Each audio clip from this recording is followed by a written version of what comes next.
The Cleveland Browns sideline erupted into absolute chaos on Sunday. And what the cameras captured wasn't just a disagreement between teammates or a minor frustration boiling over. This was a full-scale meltdown, a complete mental breakdown.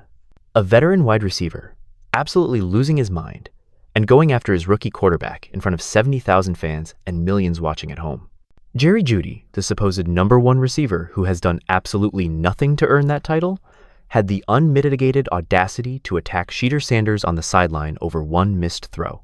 One single missed pass, and this man completely crashed out, like he's been carrying the offense all season, when in reality he's been one of the biggest reasons this Browns offense has been so dysfunctional. Let's be crystal clear about something from the very beginning of this discussion. Jerry Jeudy has absolutely zero standing, zero credibility, and zero right to be going after anyone on that sideline. Least of all, the two-year-old rookie quarterback who is trying to salvage something from this disaster of a season. Who does Jerry Jeudy think he is? Does he think he's some elite receiver who has earned the right to call out his teammates? Does he believe his performance this season has been anywhere close to acceptable? Does he actually look in the mirror and see a #1 receiver staring back at him? Because if he does, he's more delusional than anyone could have possibly imagined. The footage of this sideline confrontation is absolutely damning and reveals everything you need to know about Jerry Jeudy's character, his lack of self-awareness, and his complete inability to handle professional football at the highest level. You can see Jeudy aggressively approaching Sanders, pointing his finger, getting in his face, yelling emphatically while Sanders is trying to review the play on the tablet. Multiple offensive linemen had to physically pull Jeudy away because he was so out of control, so aggressive, so completely unhinged, that the situation was escalating towards something that could have become an actual physical altercation. This wasn't a coaching moment. This wasn't veteran leadership. This was a crash out of epic proportions from a player who has been garbage for the better part of his entire NFL career. Let's talk about the elephant in the room that makes this entire situation so absurdly hypocritical. Jerry Jeudy has been absolutely terrible this season. Not just bad, not just underperforming, but historically awful in ways that should disqualify him from ever criticizing anyone else on that offense. Jerry Jeudy leads the entire National Football League in dropped passes with 9. Read that again and let it really sink in. The man who is screaming at his quarterback about one missed throw is the same man who leads every single receiver in professional football in dropping catchable passes. You cannot make this up. The irony is so thick you could cut it with a knife. 9 drop passes means 9 times this season. Jerry Jeudy had the football hit his hands, had an opportunity to make a play for his team, had a chance to help his rookie quarterback build confidence and rhythm, and he failed. 9 times he let the ball bounce off his hands, slip through his fingers, or clang off his face mask like he's never caught a football before in his life. And somehow, some way, this man felt justified in his aggressive confrontation with Shedeur Sanders over one incomplete pass. The cognitive dissonance required to hold that position is absolutely staggering. But it gets worse. So much worse. Jerry Jeudy has caught only 32 passes this entire season for 395 yards and 1 touchdown. One single touchdown for a receiver who is supposedly the #1 option in this offense. Those numbers are catastrophically bad. That's barely over 12 yards per catch, which means he's not even making explosive plays when he does manage to actually hold on to the football. He's catching short passes, getting minimal yards after catch, and doing absolutely nothing to help this offense generate explosive plays or put points on the board. The touchdown number is particularly damning because it reveals that Jerry Jeudy is not a red zone threat, not someone the coaching staff trusts in critical situations, not a player who makes game-changing plays when the Browns desperately need them. 1 touchdown through 12 games is the kind of production you expect from a 4th-string tight end or a backup running back, not from someone masquerading as a #1 receiver. It's pathetic, it's unacceptable, and it completely undermines any credibility Jeudy thinks he has to call out his teammates. The Denver Broncos, the team that drafted Jerry Jeudy in the first round of the 2020 NFL Draft, couldn't wait to get rid of him. They shipped him out as fast as they possibly could because they recognized what everyone except apparently Jerry Jeudy himself knows. This man is not a franchise receiver. He's not a #1 option, and he's not worth the roster spot he occupies. Denver moved on without a second thought, and their offense hasn't missed him at all. In fact, they've gotten better since he left. That should tell you everything you need to know about Jerry Jeudy's actual value to an NFL team. Think about what it takes for a team to give up on their first-round draft pick, to admit that the investment they made was a mistake, to cut their losses and move on. NFL teams are notoriously patient with first-round picks because of the sunk cost fallacy and the embarrassment of admitting they were wrong. But Denver looked at Jerry Jeudy's production, his attitude, his inability to consistently catch the football, and they said, "We're done with this experiment." They traded him away and didn't look back. And now Cleveland is stuck dealing with the same player that Denver couldn't get rid of fast enough. Jerry Jeudy hasn't been good since he left Alabama. That's just a fact. His college production at Alabama was impressive. He won the Bletnikoff Award as the nation's best receiver, and he looked like a can't-miss prospect coming out of college. But the NFL is a completely different animal, and Jeudy has been exposed at every turn. He couldn't produce consistently with Russell Wilson throwing him the ball in Denver. He couldn't produce with whoever was quarterbacking for the Broncos during their various quarterback disasters. And now he's not producing with the Browns. But somehow he thinks the problem is everyone else except him. The mental gymnastics required to be Jerry Jeudy must be absolutely exhausting. To drop 9 passes, to catch only 32 balls all season, to have 1 measly touchdown, to post numbers that would be embarrassing for a rookie free agent, and then to turn around and aggressively confront your quarterback over 1 incomplete pass requires a level of delusion that is almost impressive in its audacity. This man genuinely believes he's been doing his job, that he's been performing at a high level, that he has any room whatsoever to criticize anyone else on that offense. It's genuinely mind-boggling. Let's examine what happened in the moments captured on camera, because they reveal so much about both players involved in this confrontation. Shedeur Sanders is sitting there trying to review the play, trying to learn, trying to understand what went wrong so he can fix it on the next drive. That's what franchise quarterbacks do. That's what leaders do. That's what professionals do. Meanwhile, Jerry Jeudy comes storming over, finger-pointing, voice raised, getting in Sanders' face and telling him, "That's your fault about the missed connection." The look on Shedeur Sanders' face during this confrontation says everything. You can see him thinking, "Man, get this clown out of here. This dude ain't even nice." Sanders has the restraint and professionalism to not escalate the situation, to not fire back at Jeudy, even though he would be completely justified in doing so. A lesser quarterback, someone without Sanders' composure and maturity, might have snapped back, might have pointed out Jeudy's league-leading drops, might have asked him who he thinks he is to be criticizing anyone. But Sanders took the high road, maintained his composure, and let the offensive lineman pull Jeudy away before things got even more out of hand. Those offensive linemen pulling Jeudy away is such an important detail that cannot be overlooked. When your own teammates, the guys who are supposed to be blocking for everyone on offense, feel the need to physically separate a receiver from the quarterback, that tells you everything about how out of line that receiver is being. Offensive linemen are protective of their quarterbacks by nature. They're the ones who sacrifice their bodies every single play to keep the quarterback upright. When they see a receiver attacking their quarterback over 1 incomplete pass, especially when that receiver's been terrible all season, they're going to step in and shut that down immediately. The fact that it took multiple linemen to pull Jeudy away suggests this wasn't just a brief moment of frustration, but a genuine attempt at confrontation that was escalating towards something physical. Jeudy was so worked up, so aggressive, so out of control that grown men had to physically restrain him and remove him from the situation. That's not veteran leadership. That's not trying to coach up a young quarterback. That's a complete mental breakdown from someone who cannot handle the pressure and scrutiny of professional football. Now, let's talk about Jerry Jeudy's actual standing in the NFL receiving hierarchy, because this is where the delusion becomes truly comical. Jerry Jeudy is not a number 1 receiver. He's not even a number 2 receiver on most competitive NFL teams. Jerry Jeudy is at best a number 3 slot receiver, who is masquerading as a number 1 because the Cleveland Browns don't have anyone better on their roster. That's not an insult. That's just an objective assessment of his talent level and production. Let's run through the exercise of figuring out which NFL teams Jerry Jeudy would actually be the number 1 receiver for, because it's an incredibly short list. Would he be the number 1 in Miami over Tyreek Hill or Jalen Waddle? Absolutely not. Would he be the number 1 in Washington over Terry McLaurin? Not even close.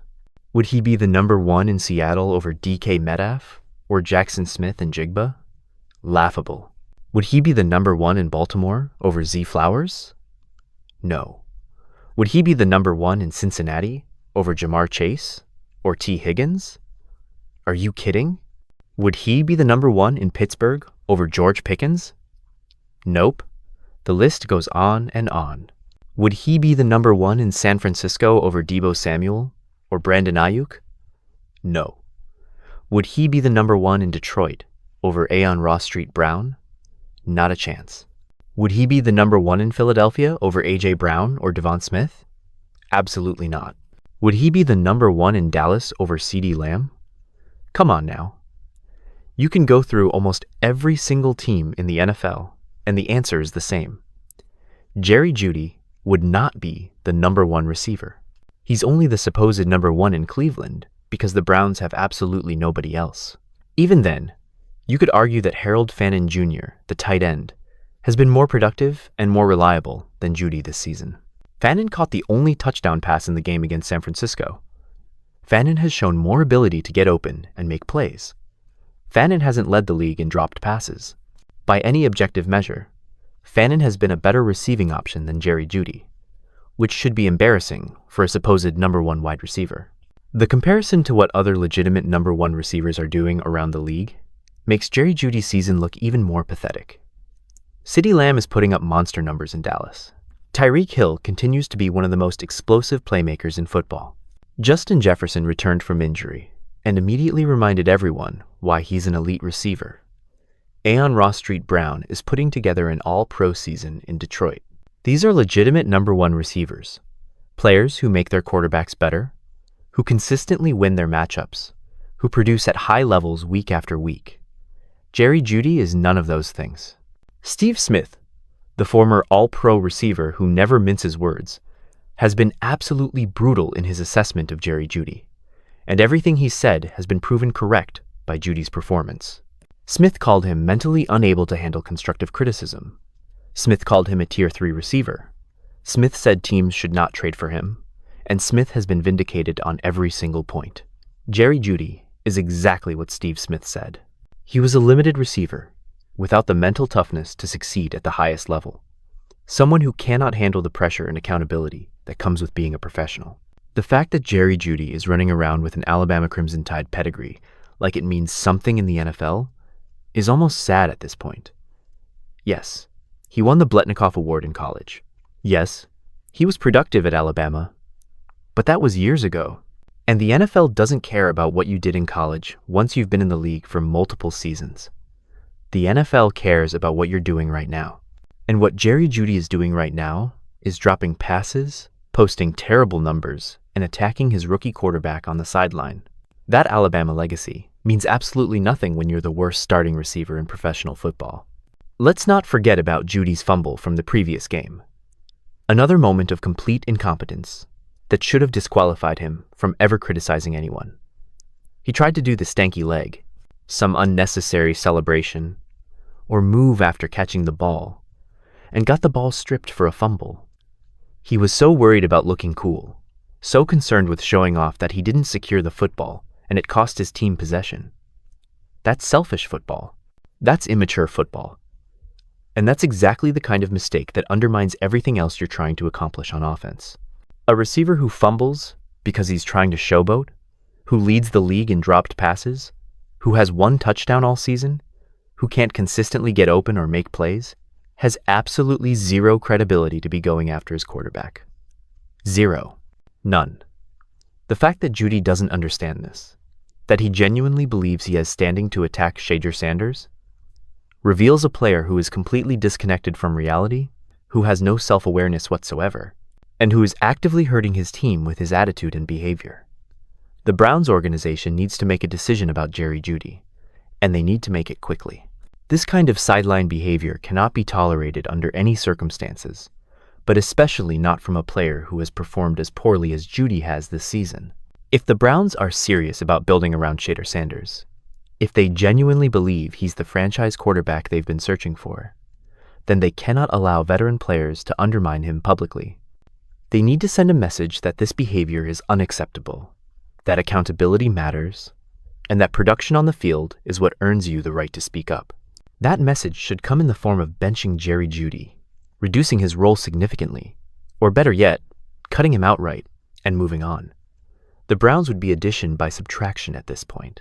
Get Jeudy out of the building, give his snaps to younger receivers who might actually catch the football, and stop pretending that he's a piece worth building around. He's not. He's proven over and over again that he's not a difference maker, not a reliable option, and not someone with the mental makeup to succeed in the NFL. Shedeur Sanders deserves so much better than what he's dealing with in Cleveland. He deserves receivers who can catch the ball. He deserves veteran teammates who will support him rather than attack him. He deserves an organization that will protect him from this kind of toxic behavior and hold everyone accountable for their performance. Instead, he's stuck dealing with Jerry Jeudy, a receiver who crashes out on the sideline over one missed throw while ignoring his own mountains of failures and mistakes. The broader NFL community has taken notice of this situation, and the reactions have been almost universally critical of Jerry Jeudy. Fans across social media platforms have called him out. Former players have questioned his professionalism.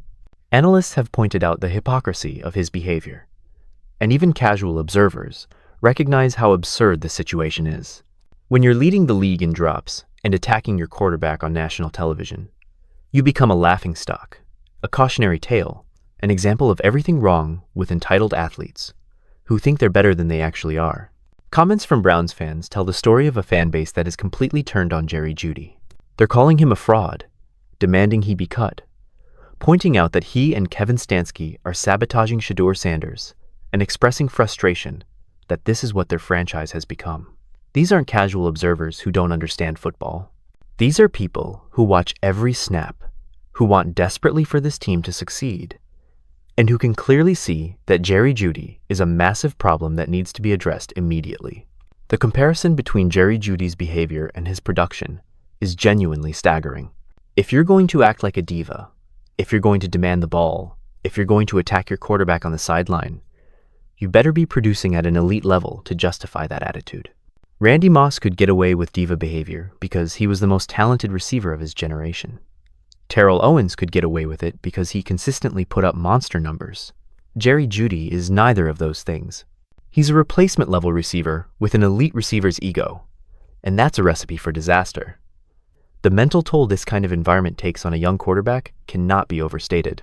Shedeur Sanders is trying to learn NFL defenses, adjust to the speed of the professional game, develop chemistry with his receivers, and navigate the pressures of being a franchise quarterback. He shouldn't also have to deal with his own receivers attacking him on the sideline when things don't go perfectly. That's an additional layer of stress and frustration that makes an already difficult job even harder. And it's completely unnecessary and avoidable if the Browns simply held Jerry Jeudy accountable for his behavior and performance. What's particularly gling about this entire situation is that Shedeur Sanders actually took responsibility for the missed throw in his post-game comments. He didn't make excuses. He didn't blame Jeudy for running a wrong route. He didn't point fingers at anyone else. He said the throw was off and that he needs to do better. That's what leaders do. That's what franchise quarterbacks do. Meanwhile, Jerry Jeudy showed no accountability whatsoever. No acknowledgement of his own failures. No recognition that maybe, just maybe, he's part of the problem with this offense. Jerry Jeudy is surviving on reputation at this point, coasting on the Bletnikoff Award he won years ago at Alabama, trading on the first-round pedigree that made him feel like he was destined for greatness. But reputation without production is meaningless in the NFL. The league doesn't care about what you did in college. The league doesn't care about what round you were drafted in. The league cares about one thing, and one thing only. Can you play? And the answer for Jerry Jeudy has been a resounding no for multiple seasons now. The Browns need to cut their losses with Jerry Jeudy immediately. Trade him for whatever they can get, even if it's a late-round pick. Cut him outright if necessary. But get him out of that building and away from Shedeur Sanders before he does any more damage to the young quarterback's development and confidence. Cleveland finally has a quarterback worth building around. They cannot afford to let a washed-up receiver with an ego problem derail that development because he can't handle his own failures and shortcomings. Jerry Jeudy is a fraud, a phony number one receiver, a player who has been exposed at every level of professional football and refuses to accept reality. His sideline attack on Shedeur Sanders was disgraceful, unprofessional, and completely unjustified given his own terrible performance. The Browns organization needs to send a clear message that this behavior will not be tolerated. And that message needs to come in the form of Jerry Jeudy finding himself on the unemployment line, or traded to some team desperate enough to take a chance on damaged goods. What do you think about Jerry Jeudy's crash out? Does a receiver who leads the league in drops have any right to attack his quarterback? Should the Browns cut him immediately, or at least bench him for the rest of the season? Drop your unfiltered thoughts in the comments below, because this is the kind of situation that demands real talk and honest opinions. If you're as fired up about this fraud being exposed as I am, smash that like button, subscribe to the channel for more unfiltered Browns coverage, and hit that notification bell so you never miss when we call out these players for their garbage behavior. Jerry Jeudy is a certified bum, and it's time everyone stopped pretending otherwise. Until next time, keep demanding accountability, because that's exactly what this franchise needs.